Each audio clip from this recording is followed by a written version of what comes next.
This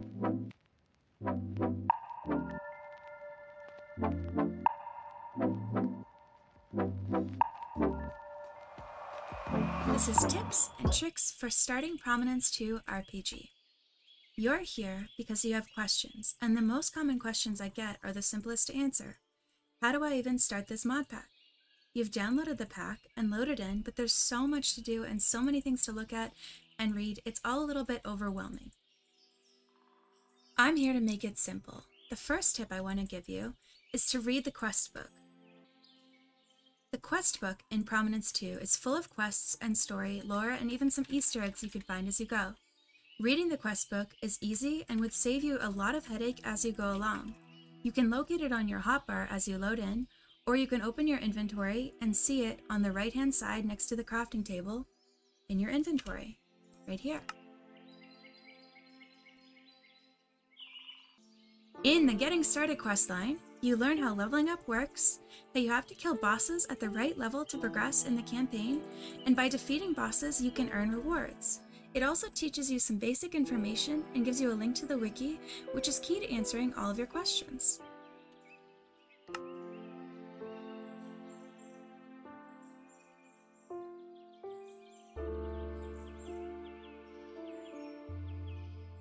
You're also going to want to pin all of these quests so they stay open and you can find them later. The next tip is not going to be in the quest book, but it will help you survive the first few enemies and places as you explore. The first thing I would recommend you do in this game is to click on the Accept the Overworld quests under the Realms tab and accept the 3 steel blocks that you get as a reward. So first you have to click Continue, Continue, and Continue. And then you collect your reward. Using these 3 steel blocks, you can make chest piece, armor, or just simply make a couple weapons. I would recommend that you use these to craft a chest piece, pants, and a sword, at minimum. Just like vanilla Minecraft, you'll want to start by cutting down a tree and creating a crafting table, and you want to take those steel blocks and do whatever you want with them.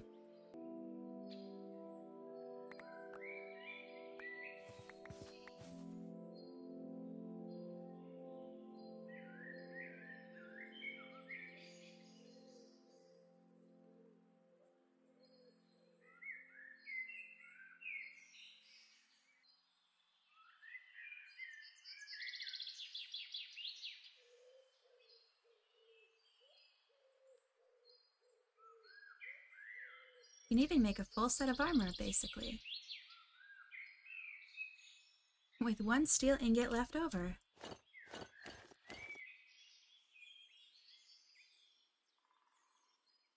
Ready for anything. Now that you're geared, you're ready for your first challenge. Use your map to scout around you. This may seem like a basic tip for any vanilla Minecraft player, but using your map to look around you is much faster than traveling and can save you from wandering blindly around. Exploring the map is key in Prominence 2 as it allows you to find structures with amazing loot like Minecells, a Keep Kaira, or a Shiraz. You need to explore to find bosses and collect resources for quests. As you can see here, there's a structure to the right of me.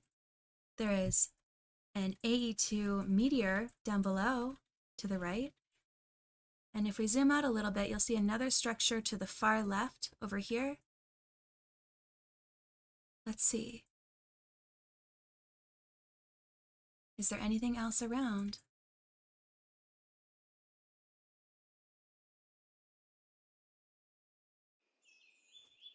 Now let's head to the right. Some structures may be dungeons and have enemies inside them. And some are just full of villagers. I don't know what's inside this one. Or that one over there. That looks like it's full of villagers, though. What's inside of this one?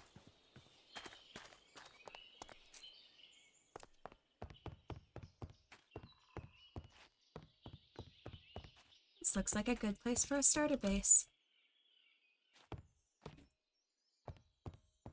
But not quite yet. Oh look! A loot chest.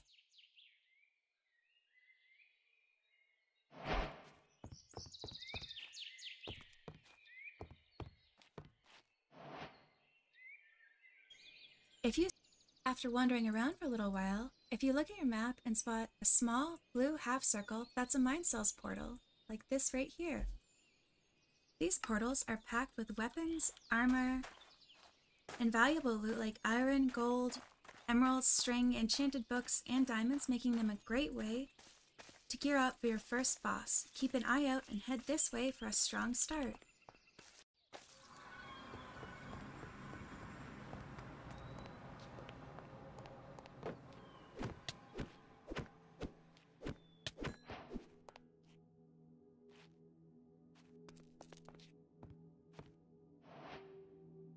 As soon as you get your first emerald, make sure that you craft an emerald necklace. It requires 1 string, a gold ingot, and an emerald.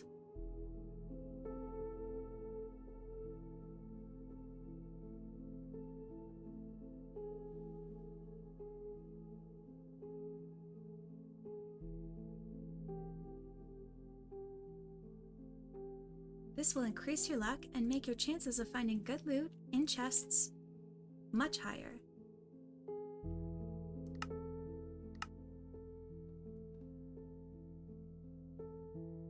Luck will also increase your chances of getting better rolls when you're reforging your weapons and armor later on. That may not make sense right now, so let me explain. Prominence 2 has different rarities for weapons and armor that you can note by the color around the edges and by the tooltip. My helmet is common, my chest piece is uncommon, and you can also find rare, epic, legendary, and mythic items in the game.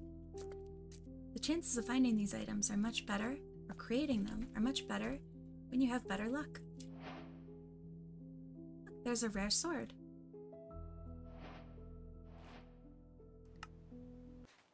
As you explore, you can also find waystones in villages, and using these you can return to the important places you've explored.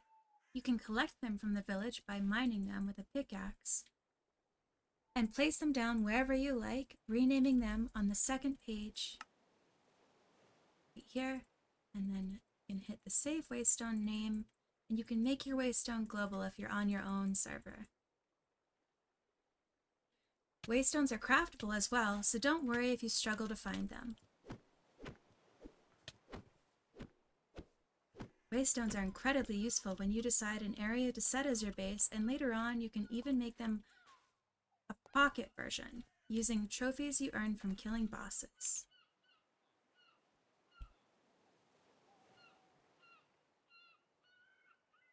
Very cool. Another tip I will always recommend is crafting a backpack. Backpacks are extremely underrated. Your inventory will be full very quickly as you explore, so you will need the extra space a backpack can provide. There are a ton of backpacks to choose from in the game, and most are craftable, so make sure to look into a few of them to see what they do. The squid backpack allows you to breathe underwater, and the blaze backpack allows you to be invincible to fall damage and small fireballs sent by the blaze.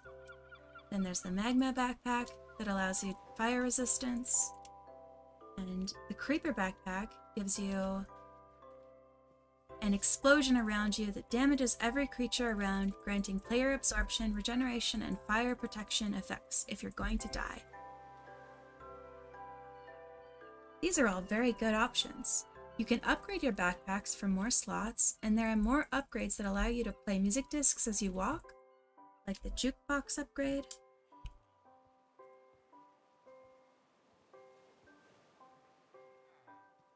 And there's a feeding upgrade that makes it so you don't have to eat manually.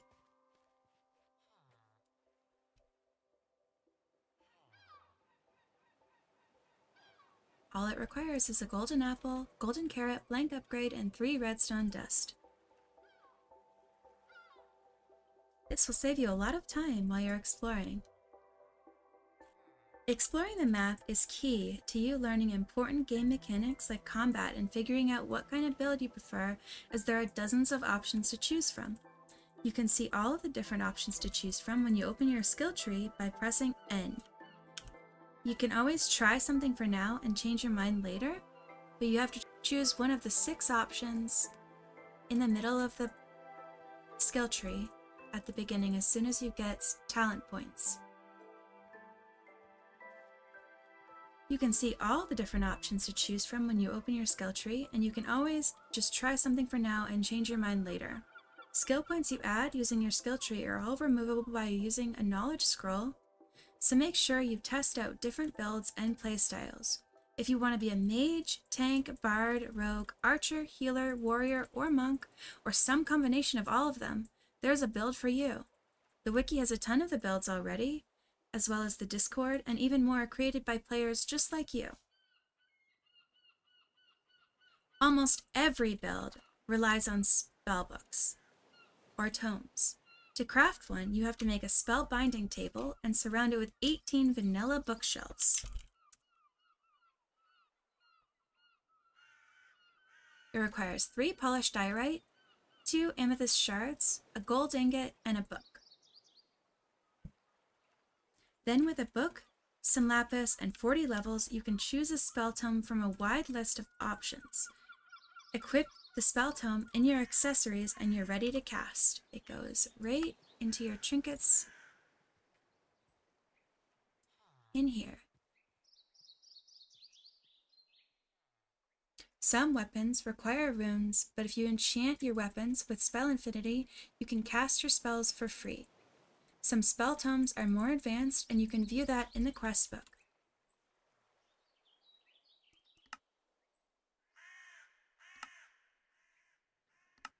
Everything is always in the Questbook. If you're looking for something, just make sure you go through the different tabs.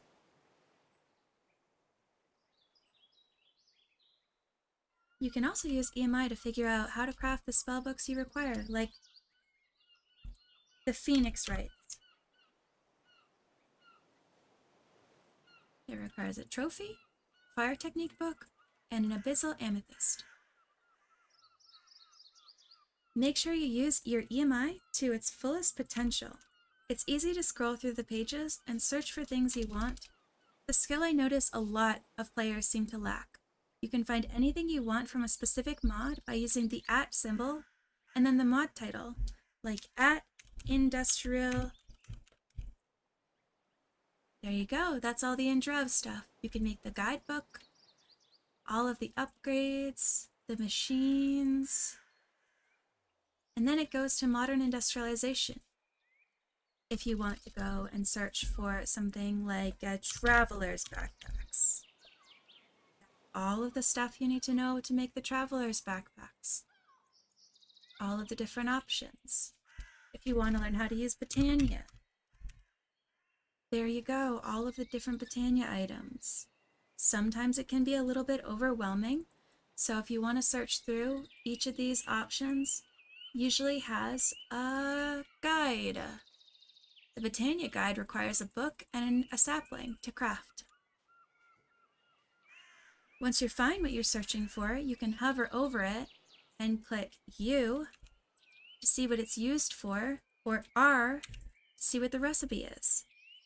You can also right-click to see what it's used for, or left-click to see what the recipe is. In the search bar to the bottom of your screen, you can search any items just like this, but if you want to craft it or save it for later, you can pin it by hitting A on the recipe. And there you see I've pinned it to the left-hand side of my screen. Just like all the rest of these items I've saved for later. In the beginning, resources are also extremely hard to get. You can go mining, work your way through Minecells, but you can also use copper pans to generate some resources you need. It just requires 5 copper ingots and a string, and you place it on either a gravel or a block of sand and fill it full of water or have a block of water running over it. When a copper pan is placed on sand or gravel with a block of water on top, it will passively generate resources over time.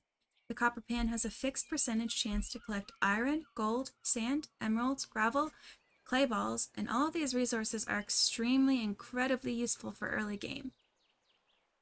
With the emeralds you get from the Minecells dimension and copper pans, you can also get some new and improved villagers. All of the villager types and traits are listed in the wiki, but my favorites are the industrialist villager, which requires a forge hammer, and it will give you items from MI or modern industrialization that are pretty difficult to get early game, as the crafting trees for modern industrialization are crazy. I also really like the Fluix researcher villager, who will sell you a bunch of things from AE2 or Applied Energistics 2. All he requires is a charger to become a Fluix researcher. The chef and cook villagers are also amazing as well. They require a cooking pot or a skillet.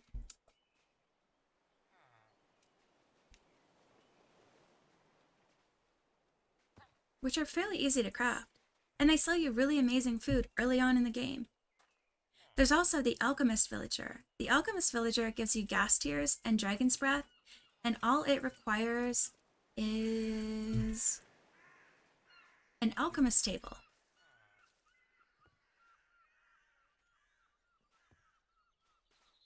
From Villagers Plus. It requires 2 glass and 3 cobbled deep slate. It'll also sell you some really amazing potions and a bunch of other things as well.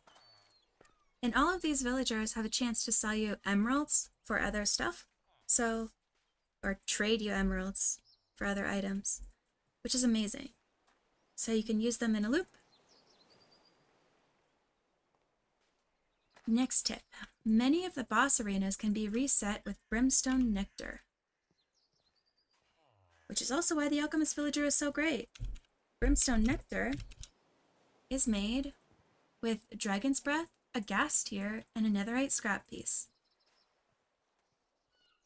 Whether you're trying to use a tower or arena that you've already used, or simply play on a multiplayer server and the bosses have already been used, you will find this trick handy when you need a boss to be resummoned.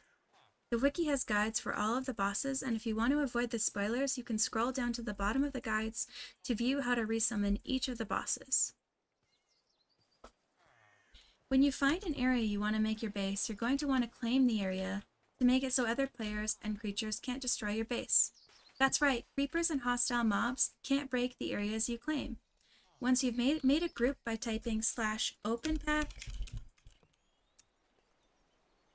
parties, create, and hit enter, you've created a new party. Then you can invite other players by typing /openpack claims, openpack parties, member, invite, and their name, and hit enter.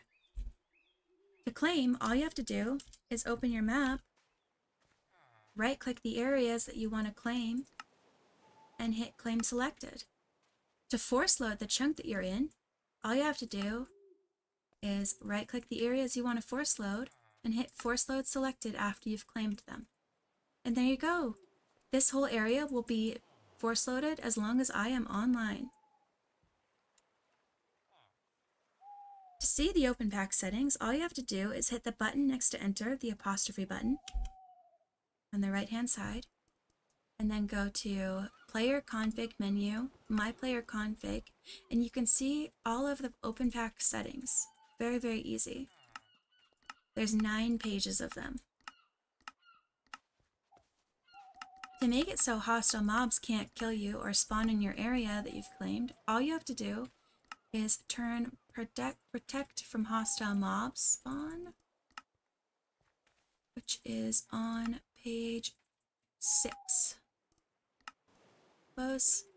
And now the area that I have claimed will not spawn hostile mobs. To use your map to the fullest potential, make sure you press M to open your map, then go to Minimap Settings, top right, then Minimap Settings, and then make sure you turn on Entity Radar. And Entity name when icon fails, on. This allows you to see all of the entities that don't have names or icons on your map. They're just little dots. Once you have the beginning of your base, you'll want to start doing quests, and that means killing bosses. But you can't kill bosses without good gear, and that generally means enchanting it. Enchanting is a key component of this game, and a lot of players seem to struggle with, as the bookshelves are different. The way to start making bookshelves is to start by crafting either hell shelves or sea shelves. And I'll show you them. Hell shelves begin with 6 nether bricks, a potion of regeneration, a bookshelf, and a blaze rod. Whereas sea shelves require 6 prismarine bricks, a water bottle, a pufferfish, and a bookshelf. The prismarine bricks you can get from haunting lapis, using a fan and a soul campfire. The fan can be powered with a water wheel. It's really easy to do. Then you just throw a bunch of lapis down and it will turn into prismarine shards. After you craft 15 shelves and then place them around an enchantment table, you can start to infuse them. Once you've infused a sea shelf or a hell shelf, you'll get a bit more of their primary stat, which is Eterna. So it goes from plus 150 to plus 1.75. Gives you a little bit less Arcana, but it's still pretty decent because Eterna is more important. Once you get infused sea shelves or hell shelves, you can start to craft the next tiers of shelves. So I believe it's deep shelves. You do have to upgrade 2 of the infused sea shelves into their upgraded versions, which is either crystalline or heart forged, or for hell shelves it's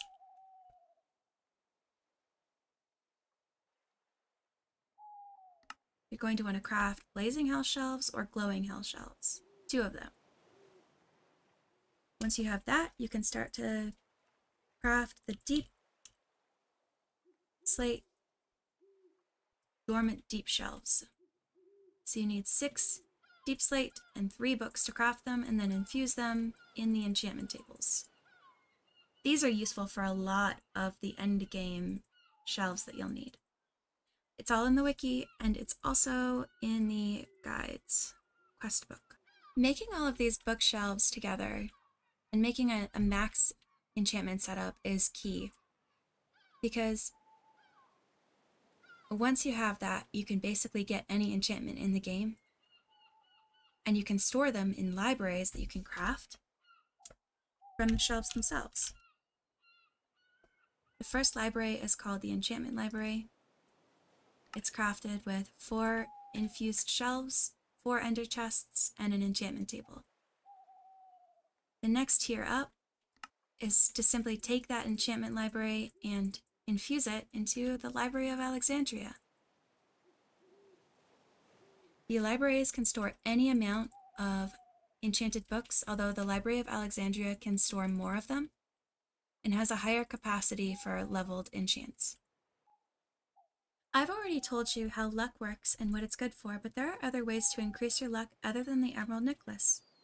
You can reforge your weapon to make it luck plus 3 by using galena and the reforged material, or limestone and the reforged material, or pyrite and the reforged material. The reforged material is visible when you place your weapon in an anvil and hover your mouse over the reforge button in tab 2. You can also make a fishing rod with plus 2 luck by reforging it as well. With a plus 3 weapon in your main hand and a plus 2 fishing rod in your offhand, an emerald necklace equipped, you have plus 6 luck. If you craft a charm of luck as well, you will have plus 7 as long as it is active and equipped. In Prominence, players are stuck at level 10 until they kill the first boss, which unlocks from level 10 to level 50. To level up, you won't be able to farm for player levels in mob farms, as there is a chunk limit for experience gained, and it doesn't reset for 12 hours. That means to level up past level 10, you have to kill a boss, and to level up to level 50, you have to explore and traverse around the map, exploring Minecells, dungeons, and killing bosses and exploring structures you discover. All this and more is explained in the Questbook, but I'm simplifying it here so you understand.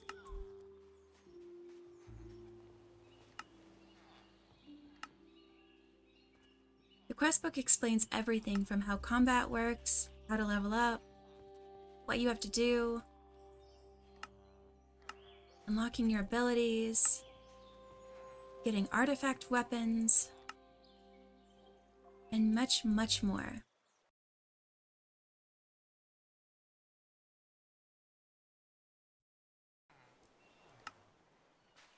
Prominence has no way to store experience for enchanting, besides a very small experience pouch.